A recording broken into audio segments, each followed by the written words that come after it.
allons chanter un cantique en scène numéro 84, hymn number 84. Je tiens à remercier tous ceux qui sont venus à la réunion ce soir, et ceux qui écoutent en ligne aussi. Et I'd like to thank everyone who's made it to the meeting tonight here, and those who are listening online. It's good to have you. 84. Longtemps dans mes jours de vanité, j'ai vécu erreur dans mes péchés, loin de mon Sauveur crucifié, à Golgotha. In number 84, 84. Longtemps dans mes jours de vanité, j'ai vécu errant dans mes péchés, loin de mon Sauveur crucifié, à Golgotha.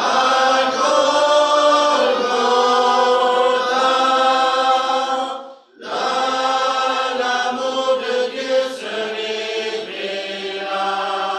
et sa grâce et son pardon pour moi.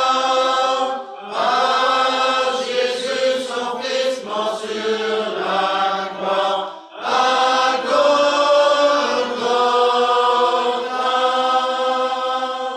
Par sa parole, la vérité, j'ai appris que j'étais condamné, mais que son agneau fut immolé à Golgotha.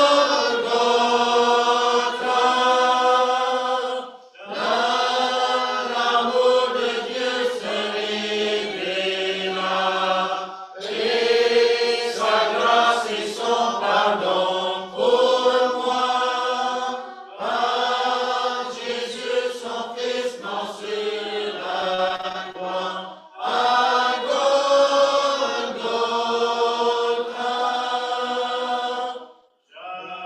Je me voyais coupable perdu, aux yeux de Dieu découvert et nu. Mais Christ le pardon m'avait pourvu à Golgotha.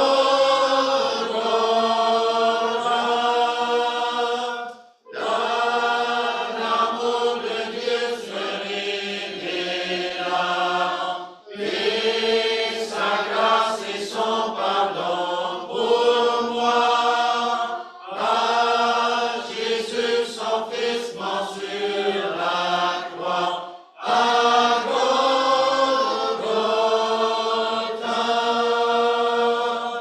Et maintenant mon âme est en guerre avec Dieu justifié, car je sais que son sacrifice fut parfait à Golgotha.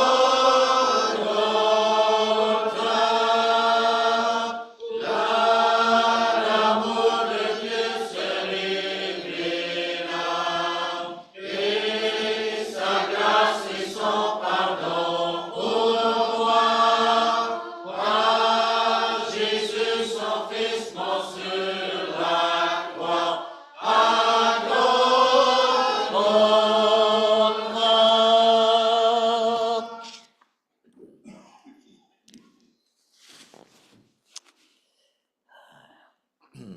Et avant d'ouvrir la Sainte Parole en scène, nous allons demander à Dieu son aide dans la prière. Notre Père Céleste, nous voulons te remercier ce soir encore que nous avons ta bonne parole dans un monde plein de confusion, d'incertitude. Quelle merveille de pouvoir se tourner vers un livre qui dit vrai, qui a toujours été vrai et qui sera toujours vrai. Un livre qui non seulement nous parle de l'origine de l'homme, mais de sa destinée éternelle. Le livre de Dieu qui montre comment nous pouvons nous préparer pour rencontrer Dieu. Le beau message de l'Évangile qui annonce aux pécheurs perdus, déjà condamnés, comment il peut être pardonné, sauvé par le Seigneur Jésus. Nous prions donc, notre Dieu, que tu vas bénir cette réunion. Souviens-toi de tous ceux dans la localité qui ont été invités. Souviens-toi des membres de nos familles qui sont loin de l'Évangile maintenant. Mais souviens-toi aussi, Père, de tous ceux qui sont ici à la réunion ce soir et ceux qui écoutent en ligne. Nous prions qu'ils vont entendre ta voix et qu'ils vont se tourner vers le Sauveur pour croire en lui et être sauvés éternellement. Nous le prions au nom du Seigneur Jésus. Amen.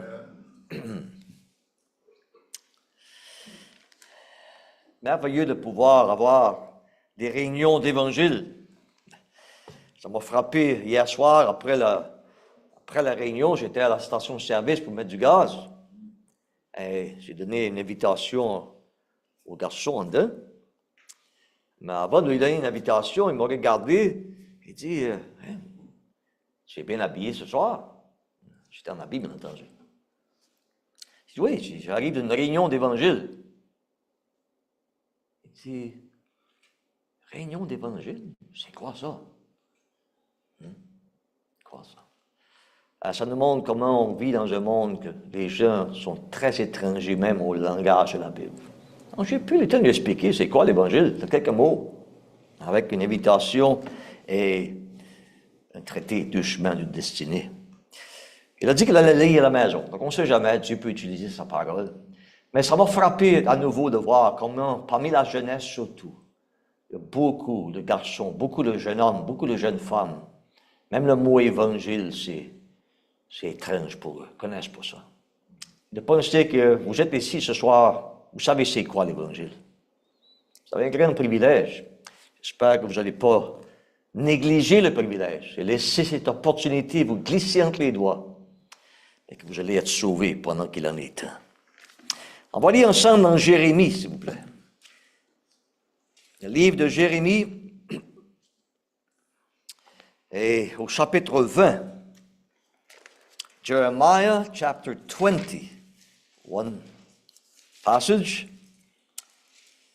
Jérémie chapitre 20 et verset 7, verse number 7.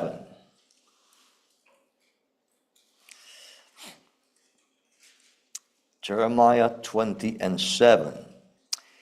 Tu m'as persuadé, Éternel, et je me suis laissé persuader. Tu m'as saisi, tu m'as vaincu. Les paroles vraiment frappantes, ces paroles de Jérémie. Il parle à Dieu et il dit, tu m'as persuadé, Éternel, et je me suis laissé persuader. Maintenant, on va lire dans le Nouveau Testament, l'Évangile de Luc, premièrement au chapitre 16, the Gospel of Luke and chapter 16.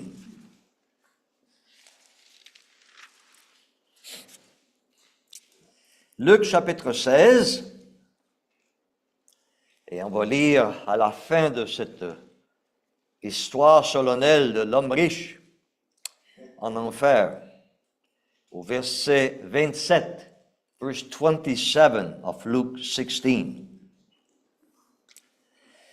Le riche dit, je te prie donc, Père Abraham, d'envoyer Lazare dans la maison de mon père, car j'ai 5 frères. C'est pour qu'il leur atteste ces choses, afin qu'ils ne viennent pas aussi dans ce lieu de tourment. Abraham répondit, ils ont Moïse et les prophètes. Moïse était mort, les prophètes étaient morts, mais ils avaient les écrits des prophètes et les écrits de Moïse. Qu'est-ce qu'on a dans l'Ancien Testament présentement? Et il dit, non, Père Abraham, mais si quelqu'un des morts va vers eux, ils se repentiront. Et Abraham lui dit, s'ils n'écoutent pas Moïse et les prophètes, ils ne se laisseront pas persuader, même si quelqu'un des morts ressuscitait. Maintenant, au chapitre 18, dans le même évangile, chapitre 18, chapter 18, verse number 9, verset 9.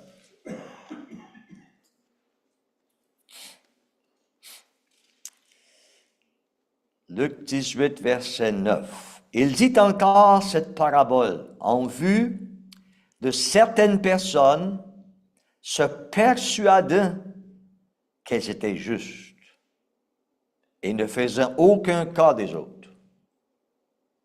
Deux hommes montèrent au temple pour prier. L'un était pharisien et l'autre publicain. Le pharisien debout priait ainsi en lui-même. Ô Dieu, je te rends grâce de ce que je ne suis pas comme le reste des hommes, qui sont ravisseurs et injustes, adultères, ou même comme ce publicain. Je jeûne 2 fois par semaine, je donne la dîme de tous mes revenus. Donc ça, c'est le genre d'homme qui se persuade lui-même, comme le Seigneur dit au verset 9. Maintenant, dans la deuxième épître de Paul à Timothée, 2e Timothée, et au chapitre 1. 2 Timothy and chapter 1.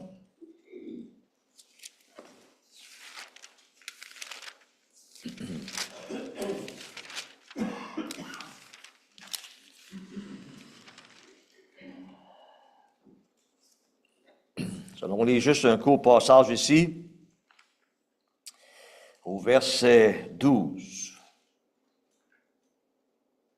Verse number 12 of chapter 1 of 2 Timothy. Et c'est à cause de cela que je souffre ces choses. Mais je n'en ai point honte, car je sais en qui j'ai cru, ou je sais qui j'ai cru, et je suis persuadé qu'il a la puissance de garder mon dépôt jusqu'à ce jour-là. Seigneur bénira sa parole à nos cœurs. On aimerait parler un peu ce soir sur ce sujet d'être persuadé. Une autre manière de dire la même chose, ce serait d'être convaincu, d'être certain, d'être sûr. C'est beau de voir que dans la Bible, il y a des personnes qui étaient certains. Paul dit, je suis persuadé. Il n'y a pas de doute là. C'est pas ombragé pour Paul. C'est pas quelque chose qui pense une journée, puis le lendemain, il pense plus pareil. Non, voilà un homme qui parle avec profonde conviction. Il dit, je suis persuadé. Je suis certain. Je suis convaincu. Et vous savez, c'est le langage de toutes les personnes qui sont sauvées. Tous ceux qui sont sauvés dans la Bible, ce pas des gens qui espèrent aller au ciel, qui travaillent pour aller au ciel, qui ont un rayon d'espoir d'aller au ciel, qui calculent d'aller au ciel, qui s'attendent à aller au ciel. Non. Les personnes qui sont sauvées dans la Bible, ce sont des personnes qui sont persuadées. Persuadées. Je me demande, cher ami, ce soir, est-ce que vous êtes persuadés? Avant d'être persuadé qu'on est sauvé, d'être certain que nos péchés sont pardonnés, il faut premièrement être persuadé que ce livre ici, c'est vrai. C'est vrai. À 100% vrai. Le Seigneur Jésus a dit, le ciel et la terre passeront, mes paroles ne passeront point. Pierre, dans son épître, dit, la parole vivante et permanente de Dieu. Il dit même, Pierre, que toute chair est comme l'herbe. De passage, mais il dit, la parole demeure éternellement. Quelle merveille d'avoir la parole de Dieu entre nos mains. Et vous savez, il y a des gens qui sont, à les entendre, on dirait qu'ils sont persuadés. On dirait qu'ils sont persuadés. C'est de ce genre de personnes-là que le Seigneur parle dans Luc 12, Luc 18 plutôt. Il donne une parabole parce qu'il veut montrer qu'il y a des personnes qui se persuadent eux-mêmes. Ils se persuadent eux-mêmes. Ils se convainquent eux-mêmes. C'est pas que le voisin les a persuadés. C'est pas que la Bible les a persuadés. Mais c'est qu'ils se parlent à eux-mêmes. Ils pensent tellement bien d'eux-mêmes qu'ils ont réussi à se convaincre qu'ils sont corrects. Voilà un homme qui va au temple pour prier. Et en entendant parler, on dirait que Dieu ne le connaît pas. Il est en train d'informer Dieu de comment bon il est. Tous les péchés qu'il n'a pas fait, tout le bien qu'il a fait. En entendant parler, on dirait que Dieu a besoin d'être convaincu par lui. C'est comme s'il essaie de persuader Dieu. Il se persuade lui-même. Peut-être qu'il y a quelqu'un comme ça dans la réunion ce soir. Quand vous entendez parler de l'Évangile, du salut, vous dites, ah, ça va venir. Ça va venir. Pas tout à fait là encore, mais ça va venir. Et tu te persuades qu'il n'y a pas vraiment d'urgence. Tu te persuades qu'il n'y a pas... Le feu n'est pas pris. Tu as du temps en masse. Tu vas en prendre un peu plus ici, un peu plus là, puis à un moment donné, ça va cliquer. Et tu te reposes sous cette fausse persuasion que ça va venir. Mon ami, ce soir, on aimerait te dire, avec tout le respect qu'on te doit, que tu es totalement dans l'erreur. Tu te trompes, mon ami.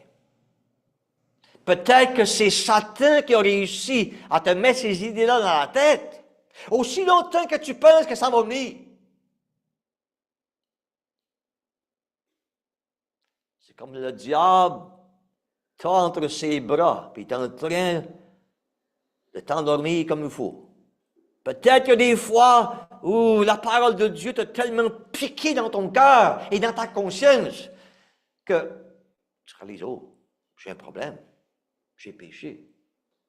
Mais là, tu commences à penser à d'autres choses, tu commences à penser que, bien, tu fais juste de commencer à venir aux réunions, ça va venir. Tu commences à penser au bien que tu as fait, puis au mal que tu n'as pas fait.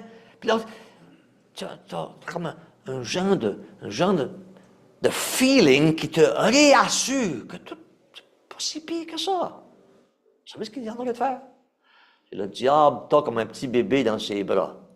Le moment que tu t'alarmes un peu,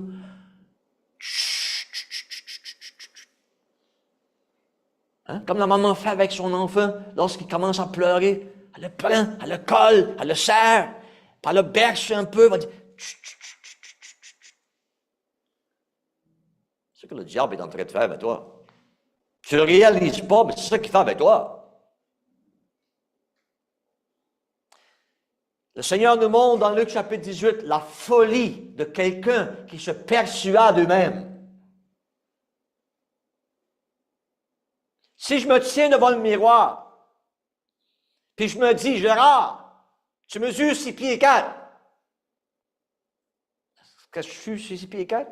Est-ce qu'après avoir fait ça 20 ans, je vais me mesurer de 6 pieds 4? Est-ce que je vais me pousser d'un pouce? Ça va prendre plus qu'un pouce pour me rendre 6 pieds 4.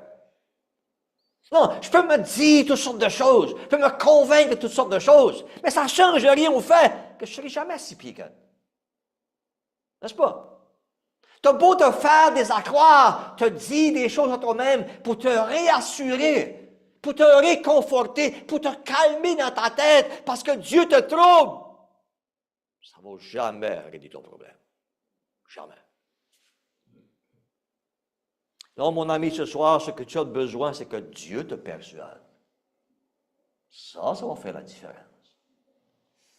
Parce que les personnes qui sont sauvées, c'est des personnes qui ont été persuadées par Dieu. Ils ont été convaincus par Dieu, pas par les prédicateurs. Parfois, Dieu utilise les prédicateurs. Vous vous rappelez ce que le roi Agrippa a dit à Paul? Tu vas bientôt me persuader de devenir chrétien. Paul était convaincant. Paul était convaincu. Il parle avec assurance. Il parle avec l'autorité du ciel derrière lui. Mais c'est Dieu qui travaillait avec Agrippa. J'aimerais te demander la question, réponds à toi-même. Est-ce que tu es persuadé ce soir par Dieu que tu es un pécheur perdu? Est-ce que tu es persuadé par Dieu ce soir que tu t'en vas en enfer? Ou est-ce que tu dis juste que tu es perdu parce que tu sais que c'est ça que les chrétiens veulent entendre? Non, non, mon ami. Écoute bien, écoute. On n'est pas ici pour jouer à la religion. C'est ton âme qui est dans la balance. À quoi bon dire les choses si c'est pas vrai, si tu ne crois pas toi-même? À quoi bon dire des choses si tu n'es pas convaincu toi-même? Arrête! Arrête, mon ami! Oh, Jérémie pouvait dire, tu m'as persuadé, Éternel. Tu m'as persuadé. C'est toi qui m'as convaincu, Dieu. Il y a des gens qui demandent parfois, bien, comment est-ce qu'on fait pour être certain d'aller au ciel?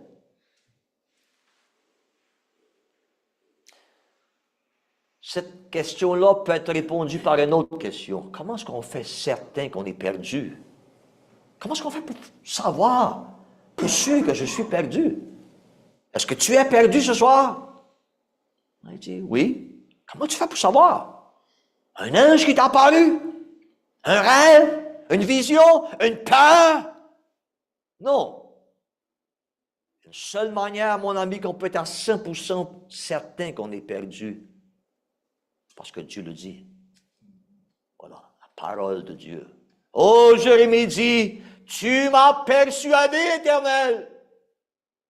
Tu m'as persuadé. Vous savez, il y a des gens, même quand Dieu leur parle pour les persuader, pour les convaincre, ils résistent. Remarquez le restant du verset dans Jérémie 20. Jérémie ne fait pas seulement de dire, tu m'as persuadé, l'Éternel, mais il dit, je me suis laissé persuader. Je me suis laissé persuader. Est-ce que tu es prêt à laisser Dieu te persuader ce soir? Ou tu as déjà tes idées de fait? Il n'y a pas personne qui va te changer. Dieu ne va pas te forcer, non? Dieu ne va pas te tordre les bras. Dieu ne va pas te faire croire des choses malgré toi.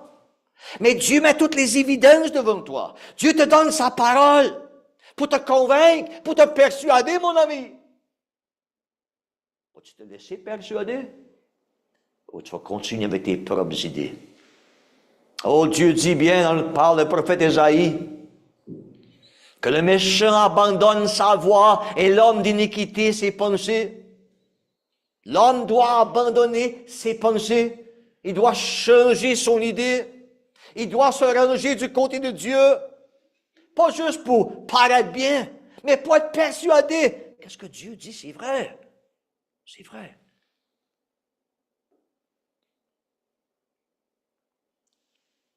Qu'est-ce que Paul dit? Paul dit, je suis persuadé. Je sais qui j'ai cru. Je sais qui j'ai cru. Pas tellement je sais en qui j'ai cru. Ça, c'est vrai. Mais je sais qui j'ai cru. Qui est-ce que toi tu crois ce soir? D'un côté, qu'est-ce que Dieu dit dans sa parole. De l'autre côté, c'est qu'est-ce que le diable te dit. Qu'est-ce que tes pensées te disent. Qu'est-ce que tes amis te disent. Qu'est-ce que le monde te dit. C'est soit l'un ou l'autre, mon ami. Il y avait un homme dans Luc chapitre 16, on a lu à propos de lui. Pour lui, c'est trop tard. Il est déjà en enfer. Il a demandé pour avoir le doigt humide de Lazare pour venir rafraîchir sa langue, mais sa requête, sa prière est refusée. Il est là en enfer, il souffre. Il pense plus seulement à lui-même maintenant, il pense à ses 5 frères qui sont encore sur la terre. Hein? Lui est déjà ici en enfer. Il y a 5 frères qui sont encore vivants, l'autre côté de la mort. Et l'homme riche dit, il dit à Abraham, il dit, envoie Lazare vers eux pour qu'il leur atteste ces choses, pour qu'il les convainque, afin qu'eux aussi ne viennent pas dans ce lieu de tourment. l'homme riche ne veut pas que ses frères viennent là. C'est vraiment réel de penser qu'il y a des gens en enfer ce soir qui prient pour les vivants. Et leur prière, c'est qu'ils ne viennent pas là.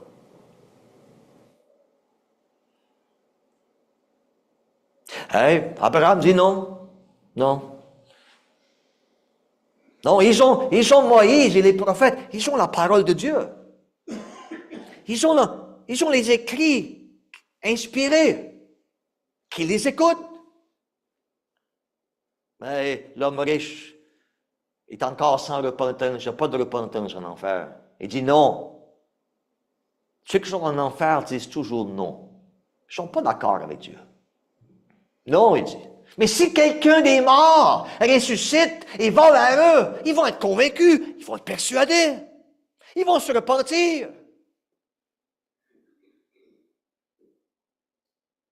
Alors peut-être vous allez dire, ouais, il a raison. Si quelqu'un que je connais chez le diacre reviendra à la vie et viendrait frapper à ma porte et dirait, c'est vrai, il y a un vrai ciel, c'est vrai, il y a un enfer, faut que tu sois sauvé, je serais convaincu. Abraham dit non. Non. Non, il dit, s'ils n'écoutent pas ce que Dieu dit dans sa parole, ils ne vont pas se laisser persuader, même s'il y a un mort qui ressusciterait. Vous savez ce que ça veut dire, cher ami? Si la parole de Dieu ne te persuade pas, ne te convainc pas, rien ne va te convaincre. Rien. Ça veut dire plus que ça, c'est que Dieu ne va pas te donner rien d'autre que sa parole. Non. Dieu s'attend à ce qu'on soit satisfait par sa parole, sans rien demander d'autre. Ça, c'est une des raisons pourquoi il y a beaucoup de gens qui ne sont pas sauvés. Ils s'attendent que Dieu va leur donner quelque chose de plus que sa parole. Oui, la parole dit, je suis perdu à cause de mes péchés. La parole dit, le Seigneur Jésus-Christ est mort pour les perdus. La parole de Dieu dit, si je me confie en lui, Dieu me sauve. Mais le pécheur dit, non, il manque quelque chose. Je ne suis pas convaincu encore. Il me semble quelque chose de plus. Si Dieu me donnerait un feeling, si Dieu me donnerait un frisson, si Dieu me donnerait un rêve, si une explosion arriverait, là, ça me convaincrait. Non, non, non, non, mon ami. Non. Dieu s'attend à ce qu'on soit satisfait de ce que lui dit. Et on ne demande rien d'autre. Dieu ne va rien donner de plus que sa parole. S'ils n'écoutent pas Moïse et les prophètes, la parole de Dieu, ils ne se laisseront pas persuader, même si quelqu'un des morts ressuscitait. Comment est-ce qu'on est convaincu donc? Comment est-ce qu'on est persuadé? Dieu le dit. Dieu le dit. Qu'est-ce que tu veux de plus? Qu'est-ce que tu as besoin de plus? Qu'est-ce qu'il faut de plus? Si Dieu le dit. Le même Dieu qui a dit lors de la création que la lumière soit. La lumière existe. Le même Dieu qui a dit à la mer et au vent, calme-toi, tais-toi. Et la mer s'est calmée. Sa parole. Dans la synagogue de Nazareth, il y avait un démoniaque. Il commence à parler quand le Seigneur prêche. Et le Seigneur dit, tais-toi, sors de cet homme. Et le démon est sorti. La parole du Seigneur. Et toi, tu vas avoir quelque chose de plus que sa parole? Non, mon ami. Donc, Dieu demande le respect. Lorsqu'il dit quelque chose, on ne demande rien d'autre. Et vous savez, il y a 3 mots que le Seigneur Jésus a dit lorsqu'il était sur la croix, qui réjouit le cœur de tous les sauvés. Ces 3 mots-là, chers amis, sont si simples. Avant de mourir, le Seigneur a dit, tout est accompli. Moi, ça me convainc. Moi, ça me persuade. J'ai rien besoin d'autre. Rien besoin d'autre. Il a tout fait. Il a tout fait. Si Dieu dans le ciel dit qu'il a tout fait, si le Seigneur Jésus dit qu'il a tout accompli, qu'est-ce que moi je suis pour demander quelque chose d'autre? Ah, c'est juste par orgueil, mon ami. Pécheur perdu que je suis, je me courbe devant lui. Face contre terre pour dire, c'est vrai, Seigneur, tu l'as dit. Ça suffit. Et comme Jérémie, le croyant, dit, tu m'as persuadé, Éternel, et je me suis laissé persuader. Tu m'as vaincu. Tu m'as saisi, tu m'as vaincu. C'est toi qui as eu dessus sur moi. Je me soumets à ce que tu dis. Et comme l'apôtre Paul, je peux dire, je sais qui j'ai cru. Et je suis persuadé. Qu'est-ce que je lui ai confié?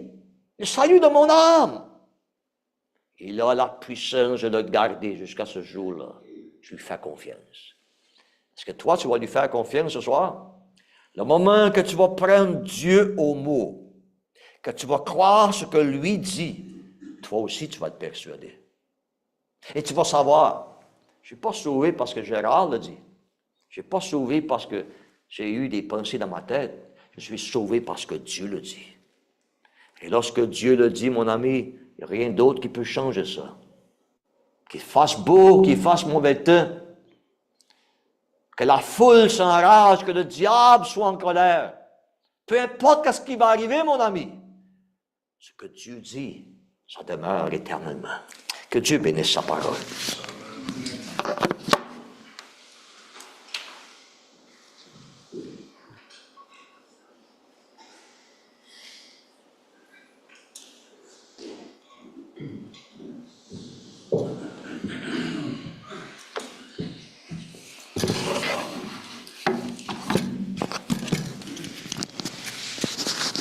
Bonsoir, mon ami. Good evening. Thank you for coming. And those who have joined us online as well, we appreciate that, as we always do. I know there's a little conflict going on. I likely have 380 recipients that I send out an invitation to the meetings to. One day I'm sending them over Sussex, and the other day I'm sending them over Shediac. If there's any question in your mind which one to go to, just go to Shediac, okay? So thank you for coming and thank you for joining us. Going to read tonight in Romans chapter 6. Romans chapter 6.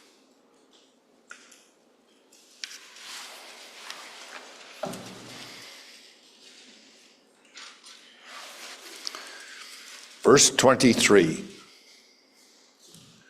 Romans 6. Verse 23.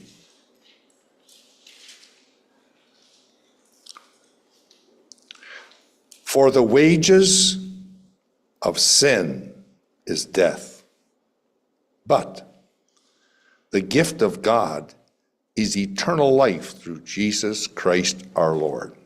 Just read it again with me and think of what it's saying. In my mind, it's a very simple verse. It's talking about two things. It's talking about a wages or a gift. Read it again. For the wages of sin is death, but the gift of God is eternal life through Jesus Christ our Lord. So we're talking about two things tonight. The Bible talks about them, a wages or a gift. Now come on, some of you tonight can remember the first job you had the first time you got paid, right? I don't know how much it was. Remember your first job that you got paid for? Now I worked for my dad, but I don't remember getting the pay. The pay wasn't too good. But the neighbor called up one time, and his name was Carl Jones. We lived on the North Lake Road there, and he called up and he said, could Murray come down and cut my lawn? I'll tell you, I was putting my shoes on before my mom was off the phone. I was ready to go because I thought there might be some pay. So I biked down there. I remember, I'm dating myself, no electric start the lawnmower. You wrapped a rope around the center of the old iron horse motors. You wouldn't know what they were. And you gave her a pull 2 or 3 or 4 times, and away the thing went. So I pushed for 4 hours, cut his lawn while his lazy daughter, Blanche, sat on the porch and talked to her mother. And I'm out there working. And it got so hard, I had one hand, I remember I must have been 9 or so up on the top rail and another one down the center one. I was pushing her. I was determined I was going to get it done. Why? Because I thought Carl Jones was a nice guy? No. I wanted some wages. I didn't know what they were going to be. So when I got done, Mr. Jones, he came out. I remember him yet, his hand in his pocket. He said, "Good job, Murray." He said, "I got something for you here," and handed me a $2 bill. Now, you might not have one of those. You never dealt with those. Come on, you're not that old. $2 bill. I stuck it in my pocket, and I'll tell you, I rode that bike home faster than I came down. I remember saying, "Dad, look what I got." He said, "It's too much." He says, "You should take half of it back." I said, "What?" I was so glad he paid me with a $2 bill, not two $1 bills, or one would have been going back. I had $2. I'll never forget my first job. But anyhow, it was wages. I earned them. I did. By the sweat of my brow, I can remember yet. It was a tough go. I wasn't a very big guy then, and I didn't have that weight to push against it, so it was a muscle go. But that's wages. What was my first gift? What was your first gift? Remember your first gift? I can't. But you know what it was? Life. Life. Life is a gift, but eternal life is a greater gift. The gift of life itself, the Bible refers to our life as a gift, is only temporarily. It only is 70 years, and if by reason of chance to be more or so, so be that. It's just temporary. But tonight, those that are saved online today, if you're saved, I hope you rejoice today in that you have eternal life. And it's a gift. If you tried to work for it, God wouldn't let you have it. I remember a friend of mine, and they were trying to give him a gift, and he was trying to pay for it. The man took it back and said, "No, you can't take it as a gift, you can't have it." God's the same way. You can't take it as a gift, takes it back. So the wages of sin is death, but the gift of God is eternal life through Jesus Christ our Lord. The word sin is so small, isn't it? So small. Yes, a very ominous word. In other words, it's one of the briefest, but the thing itself dragged angels down from heaven and ruined a God-created creation. It marred the marvelous creation. We spoke the other night where the Lord Jesus said, "And if I had not come." Imagine a world of sin hadn't come into it. No weeds. Wouldn't have to go to the garden and pull weeds. No hospitals. No prisons. No policemen on the street. But because sin came, we have all those institutions and everything goes with it. Because sin came like a rolling snowball, as we say, it got bigger and bigger and bigger. So understand this now. I'm going to say something. I'll try and say it slow. You can choose the course of your actions, but you can't choose the consequence of them. Okay? You can choose the course of your actions, but you can't choose the consequences. You can share the course of your action. You can share your sin with other people. You sure lots do. But you can't share the punishment for those sins with other people. You will bear it and bear it alone.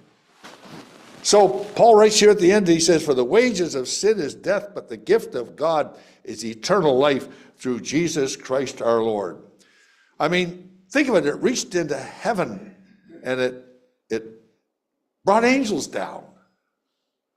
As a result of it, we wouldn't have the prison house called hell if there had never been sin coming into the world.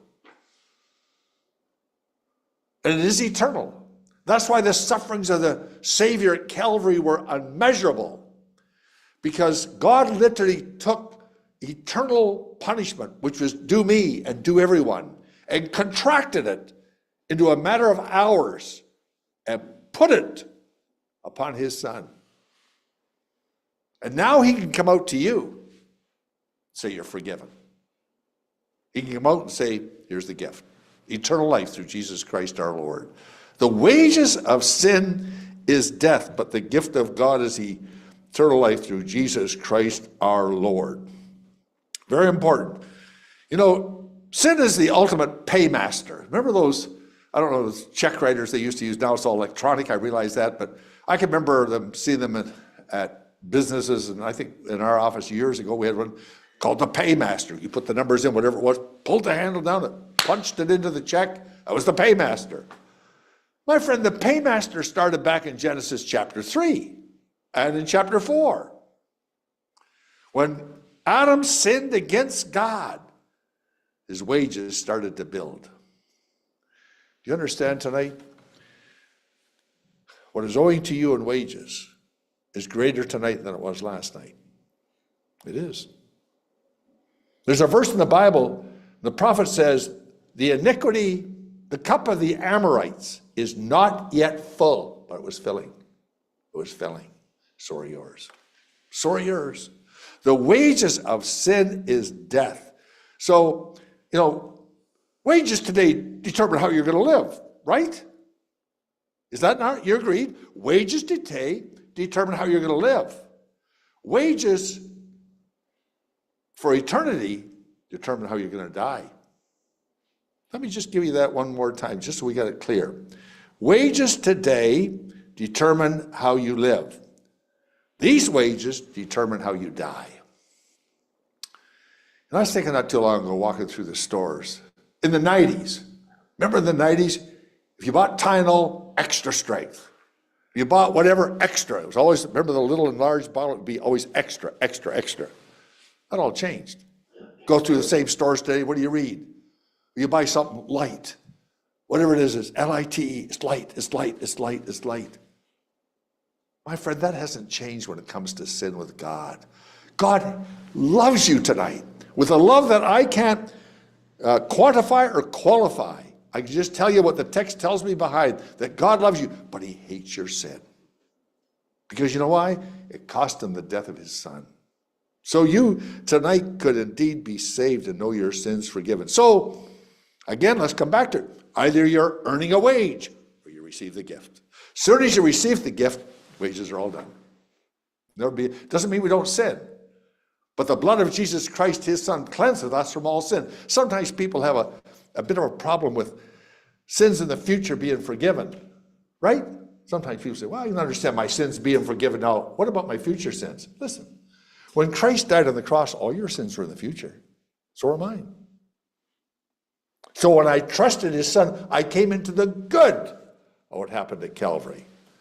When I was born the first time into this world, I came into the effect of what happened in the Garden of Eden, even though I wasn't there. I came into the effect of it. I wasn't at Calvary. But when I accepted what Christ did on the cross of Calvary, I came into the good of it by receiving the gift. By receiving the gift. The wages of sin is death, but the gift of God is eternal life through Jesus Christ our Lord. People have problems sometimes with wages, but not too often with a gift. You relate to this, I have a man I know quite well in Sussex. He's a big lumber contractor, Poirier, and he comes from the north of the province, but has lived in Sussex for a lot of time. And a lot of the people that work for him, a lot of the men come down from the north of the province, and they work in the woods, good workers. And so I said to him one day, I said, I heard them talking, I said, so are your men bilingual or is it just French? Murray says, our office girl is English. The only time they're bilingual is when she makes a mistake in their pay. And then their English is very good. My friend, listen, it doesn't matter what language you're speaking. These wages are on their way to you tonight. You don't want them, do you? Do you realize that's why, who asked me the other night about eternity have to be forever? You'll continue to receive those wages. Remember what Cain said? He said, my punishment is greater than I can bear. But he's bearing it. Never come a day. He's been there 2,000 years. He's still bearing it. Never come a day when, okay, you're released, you're out, you've paid it, you paid your dues. No, friend. Listen, God doesn't put people on probation. Doesn't put them on parole. He either forgives them or they take the wage. To me, like I say, people have problems with the wage. Remember in Luke chapter 3 and verse 14, the Lord Jesus said, or the man said, be content with your wages. I don't know too many. Maybe some have. Maybe some Christians have. As soon as I say this, I hear about somebody that went to the boss and said, you're paying me too much. No, usually, I wonder if you could decrease it a little bit. No, see, my friend, that's just human nature, okay? But Genesis chapter 31, Jacob had his wages changed 10 times. How do you like that? And they weren't going up every time. They're going down. They're going the other way. That old Laban, I'm not who was the worst shark, Jacob or Laban. I've often wondered the two characters together, but they were robbing each other, come and go. He changed his wages 10 times. Why did he stay there? Why did he say, I'm out of here? Or somebody he loved there. Or somebody he loved. And he would pay anything. He would go anywhere to have her as his bride. And he got her. Why? Because he went the length. He went the distance, if you like. Ezekiel chapter 29, there's a man there, a king, said he had no money to pay the wages to his soldiers. So it's always a problem. My point is, wages are always a problem. But gift isn't. A gift isn't. I received gifts since we were here. Every kind you can imagine, been too kind to us. And the minute I wanted to say to somebody, yeah, I'm going to appeal, I'm going to pay it. No, they won't take it. Because if they did, it would cease to be a gift. So the Bible says the wages of sin is death, but the gift of God is eternal life through Jesus Christ our Lord. There's one other one. Haggai 1:6. Remember Haggai talks to God's people. He says, you know what you've done? You've earned wages and you put them in a bag with holes. Come to the end of the day. Where'd they go? Where'd they go? We're the same way today. He says, you've earned wages to put them in a bag with holes. So wages, my point is wages are always a problem, but wages are expected, okay? People don't go to work today because they like the computer they work behind. They don't go to work today because they like the environment in which they're found, although it may be very good. You know as well as I do. You go there because you expect a wage, okay? You do. And there's nothing wrong with that.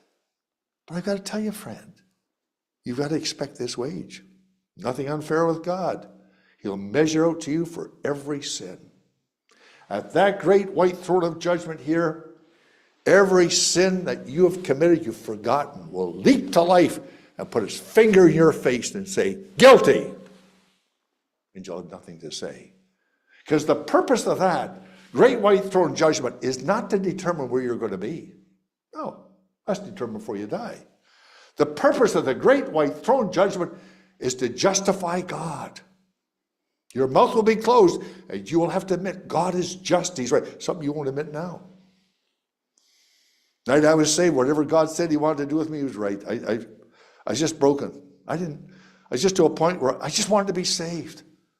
And it wasn't a case I was saying what He wanted me to say so I could be saved. I just came where I surrendered. I gave up. And I realized for the first time I can do nothing to save myself. But wages are expected, but they are earned, okay?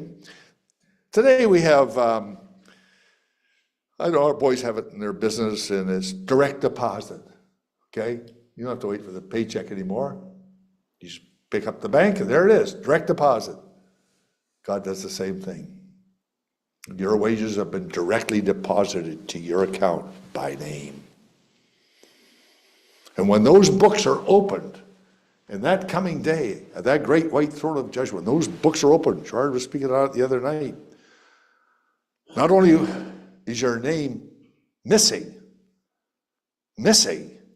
but that book, Revelation chapter 20, will tell you you'll be judged according to your deeds, according to your sin. Everyone will be there. Please don't think that God doesn't know whether your name's in the book of life or not, so He's opening, He's looking for your name. Not at all. You know what He's doing? He's going to have to show you your name could have been there. Could have been there. Marvin Dirksen, Marvin's a good singer. He tells about being part of the high school band in Leamington, Ontario. They're coming to Toronto to sing, perform. And he says, you know, I knew I was going. Some of the guys in the class say, hey, Marv, you're not going to Toronto? Oh, I'm going to Toronto. And he says, your name's not on the list. Sorry, so you likely didn't see it. Well, go look yourself. It's outside the principal's office. There's a list of who's going to Toronto. I remember Marvin telling me, he said, I went over that list and I started at the A's and I went down to D. There was no Dirksen. I thought, well, they must have made a mistake.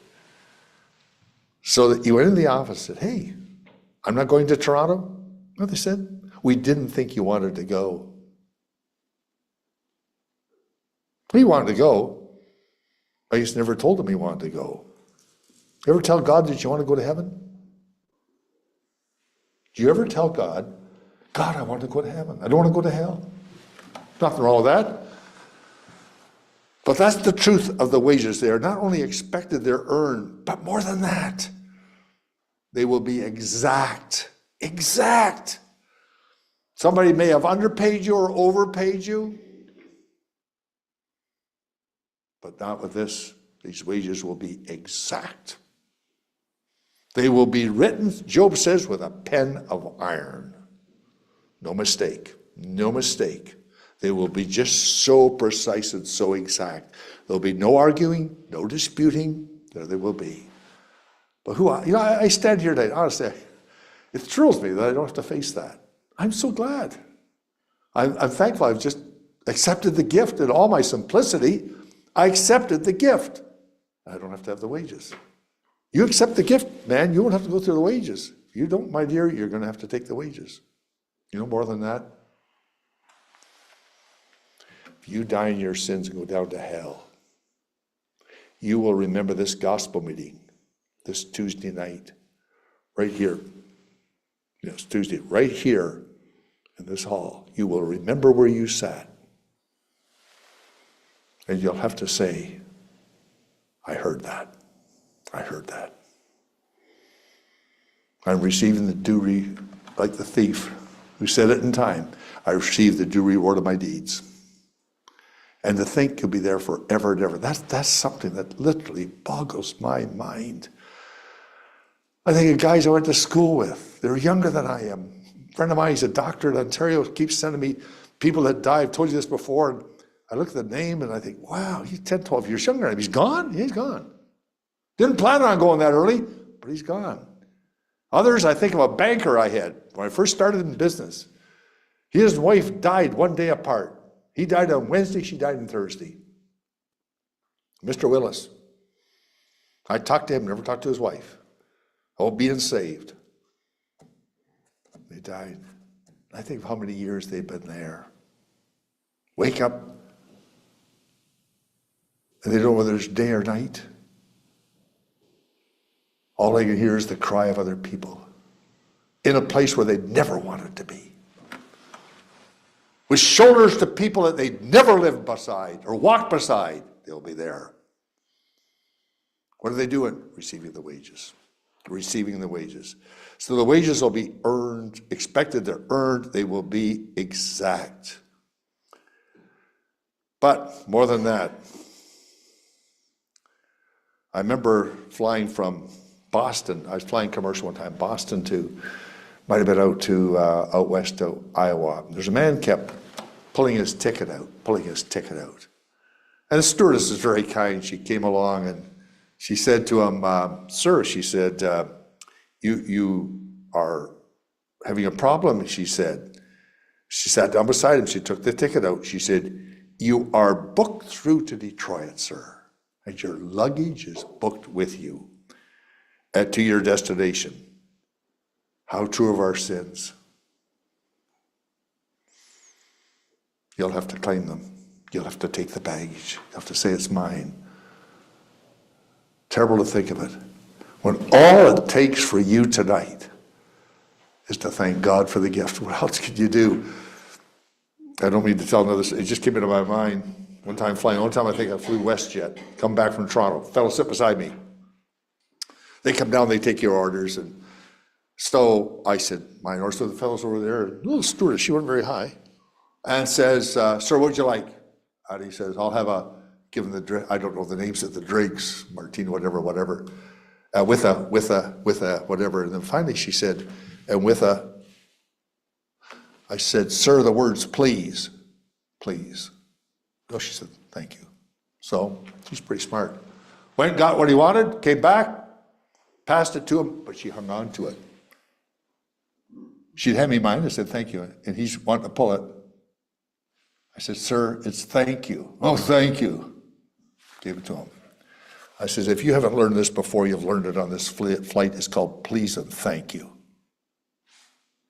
That's a flight. That's over some drinks. How much more when you can say, oh God, thanks for your son. Thanks for salvation. Remember the story I told you about the young man dying with throat cancer? The surgeon said to him, do you have anything you'd like to say? Just they might be your last words. I don't know if the surgeon actually said that to him, but he told the family that. Anything you'd like to say? And they were standing around ready to give him the anesthetic. And the boy just labored.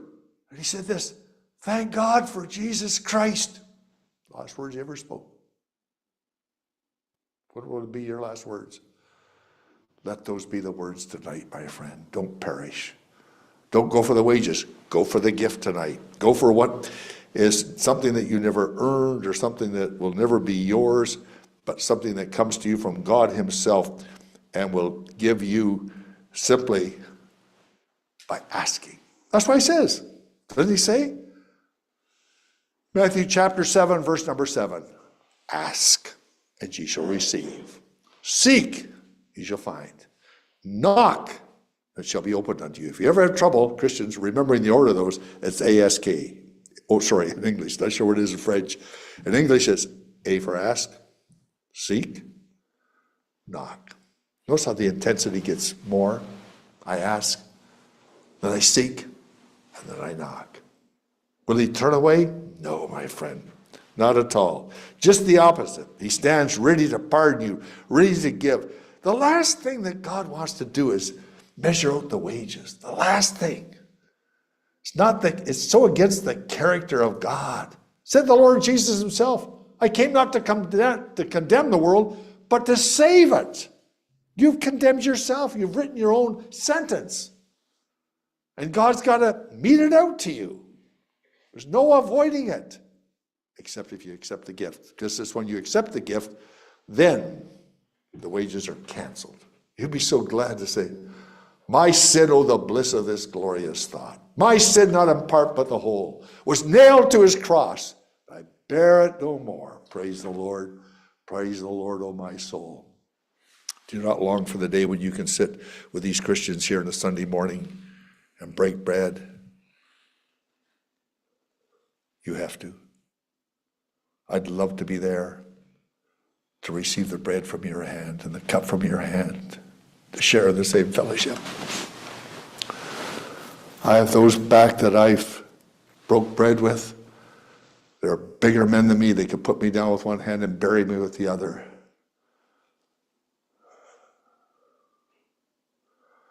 And today we sit, we pass the emblems. Why? Sin's gone. No more wages. We're there. What are we there doing on Sunday morning? No. We don't go to see what everybody else is wearing or doing like they may or may not have the churches. No. We're there to thank God for his gift. We could never thank him enough. And throughout all eternity, when we see the place that he left, we'll wonder why he ever came, why he ever suffered, why he ever gave his life, that you could have a gift, that two men can stand on a platform here in Shediac and tell you tonight, receive it. Shall we pray? Father, we thank thee for the gift of God, which is eternal life through Jesus Christ our Lord. We thank thee that thy word does not go into the explanation or the definition of the wages. It just says the wages of sin is death. But the gift of God is eternal life through Jesus Christ our Lord. Bless God for it tonight. Thank you for everyone online, everyone in the meeting tonight that's been a recipient of that gift. And we pray that there might be others even tonight that will take it and be blessed eternally. We ask as we give thanks in the Savior's name. Amen.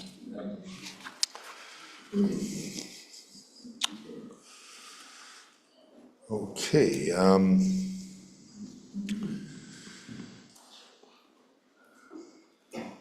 Elano Chantar Numero Sandu, 102. Sandu. 102 will be our closing song. Thank you for coming or listening. Again, 102, Viens vite auprès du péché, assouvis longtemps. Jésus seul peut te libérer, sans prix gratuitement. Numero 102, 102. Yeah.